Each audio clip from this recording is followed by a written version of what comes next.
Queria saudar aqui os nossos convidados e saudar principalmente a intervenção anterior do senador João Capiberibe sobre a nossa Amazônia. É sempre muito gratificante ver aqui os nossos parlamentares da região Amazônia trazer os problemas e repercutir aqui no Congresso Nacional, principalmente na casa da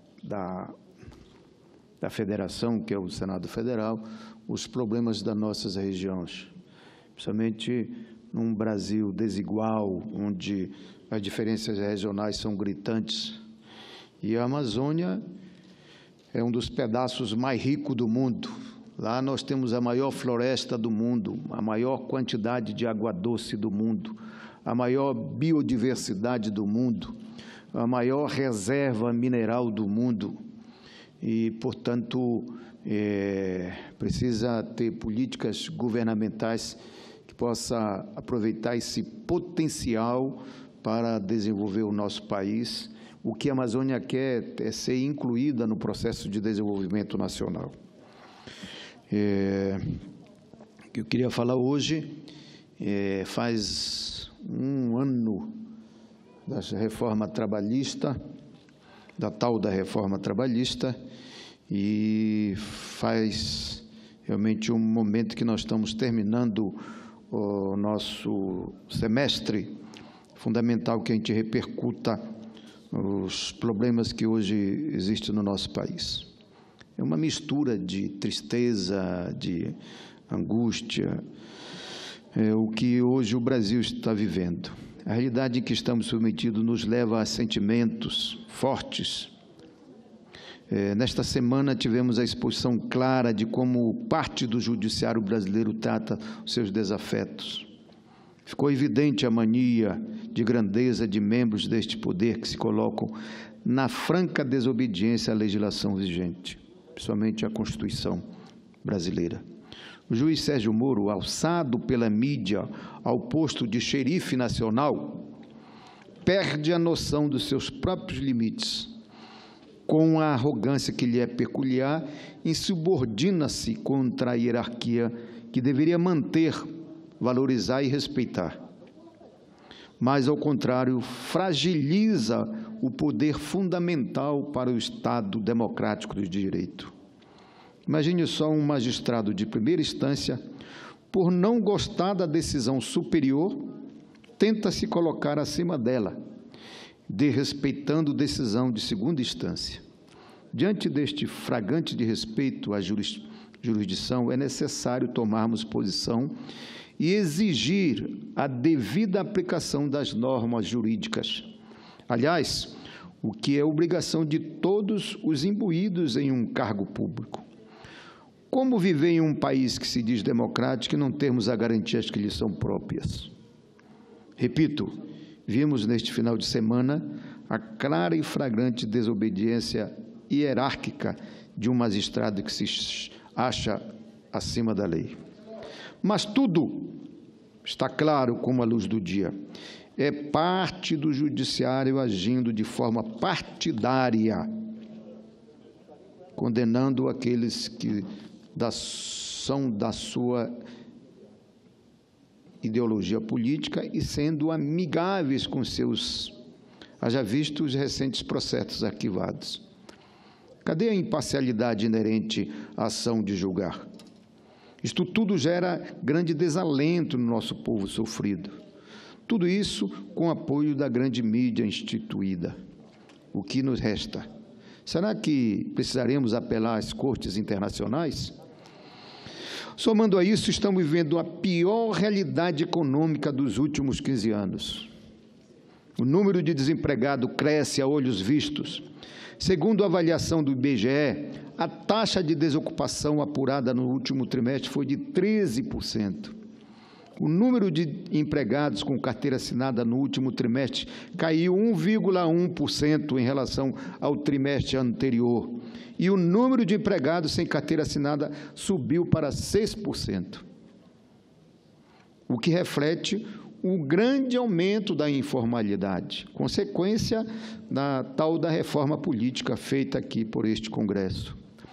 Já não bastasse, esse caos cresceu também a quantidade de pessoas que não trabalham e nem procuram por uma vaga, e por isso sequer figuram na lista oficial de desempregados.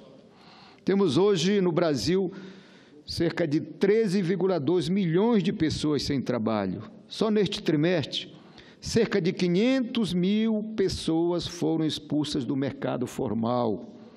Este absurdo pode ser observado quando se verifica a população em alguns países desenvolvidos.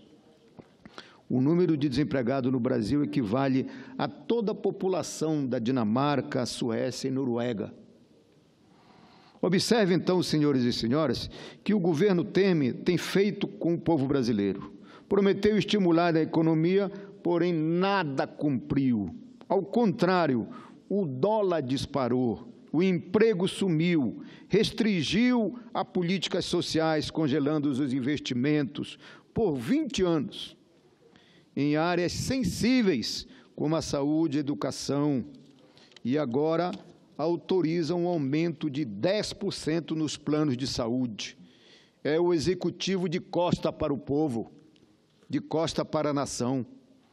No Legislativo, a bancada do agronegócio aprovou na Câmara dos Deputados o uso de pesticidas proibido nos Estados Unidos e na Europa, com o pretexto de modernizar a lei do agrotóxicos. Mas o que realmente fará é levar veneno à mesa do brasileiro. As nossas riquezas estão sendo descaradamente entregues às grandes multinacionais. Veio a base de Alcântara, a Petrobras sendo aos poucos entregue e agora a Embraer. A Petrobras, cuja campanha midiática dizia que estava falida em 2016, não estava. Esse discurso foi arquitetado para lubridiar a opinião pública e entregar o nosso pré-sal, pois o caixa da empresa em 2011 era de 33 bilhões de reais e em 2017 era de 27 bilhões de reais. E não podemos deixar de lembrar que no governo Lula os investimentos na Petrobras passou de 17 bilhões para 75 bilhões de reais. A descoberta do pré-sal salvou e elevou a Petrobras à maior empresa do setor no ranking mundial. E o que acontece agora? Sob o mito da Petrobras quebrada, com o pretexto da corrupção de alguns funcionários, o governo procura esconder o desmanche concatenado por seus dirigentes com o propósito de saquear as reservas de petróleo e gás que estão sendo desnacionalizadas a preço vil. Isto não é culpa de governo anterior, e sim deste governo ilegítimo, haja visto que o PL 8939 de 2017, aprovado na Câmara, permite à Petrobras vender até 70% dos direitos de exploração do pré-sal às empresas internacionais. As multinacionais poderão abocanhar os lucros da produção no valor de 3 bilhões de barris, abrindo mão de um patrimônio de 95 bilhões de dólares, ou seja, 721 bilhões de reais, valor equivalente a 8 vezes o orçamento do MEC e 6 vezes o orçamento do Ministério Público. No governo Dilma e Lula, a gasolina sofreu apenas 13 reajustes. No Temer, tivemos terríveis 225, com o diesel, o número foi maior, 229 reajustes, enquanto os nossos governos foi apenas de 16. Esta brutalidade com o povo se dá pela política de preços praticados na atual gestão. O preço do barril do petróleo acompanha a volatilidade do dólar, diferente da previsibilidade de preços praticado no governo Lula. O que acontece com essa volatilidade é a elevação dos preços dos combustíveis no Brasil. A distorção é também o que hoje os preços para o nosso povo chegam a ser bem maiores do que os praticados em outros países. Temos que nos contrapor a esta situação, judiciário que não transmite segurança jurídica, executivo que pratica a política expoliativa e entreguista da nossa riqueza e do nosso patrimônio, e legislativo que não representa os desejos da maioria do nosso povo. Temos que nos contrapor a esse desmando antidemocrático dos poderes constituído no exercício de suas atividades diárias. Eu espero que o Brasil encontre novamente seu caminho de fortalecimento da nossa democracia. Só assim poderemos recuperar aquilo que estava sendo construído no Brasil, um Brasil que estava diminuindo as desigualdades regionais, a desigualdade e as injustiças que vivia o nosso povo. Aproxima-se, portanto, a hora de eleger governos que volte a recuperar, principalmente a esperança e a fé do nosso povo. Primeiro, na democracia. Segundo, através da democracia, a gente tem condição de conquistar governos que possam resolver os problemas do nosso país.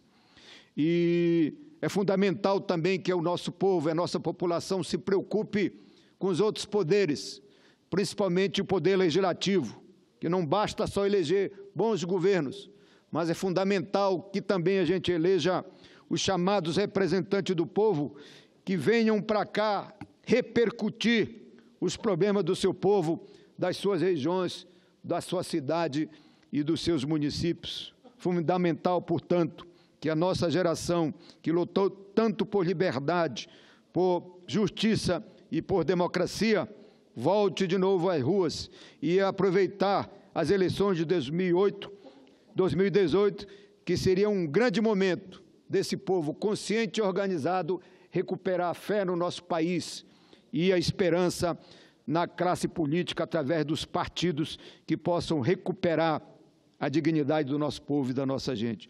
Por isso é fundamental que nós, dos partidos dos trabalhadores, estamos muito empenhados na liberdade do companheiro Lula, porque entendemos que foi injustiçado. Portanto, o Lula é inocente e nós temos condições de que no dia 15 de agosto faremos uma grande mobilização com a inscrição no TSE com o Lula presidente. E, portanto, muito obrigado, senhora presidenta, e dizer que nós temos muita crença e muita fé na democracia. Só a democracia, através das eleições de 2018, poderemos fazer essa concertação no nosso país.